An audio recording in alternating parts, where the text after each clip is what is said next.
यक्ष स्वरूपाय जटाधराय पिनाक हस्ताय सनातनाय दिव्याय देवाय दिगंबराय तस्मै यकाराय नमः शिवाय।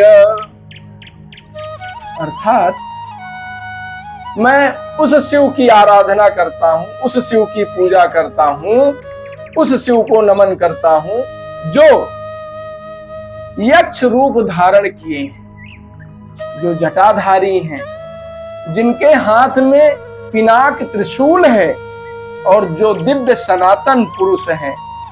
उन दिगंबर देव को यकार स्वरूप भगवान शिव को नमस्कार है, वंदन है, प्रणाम है।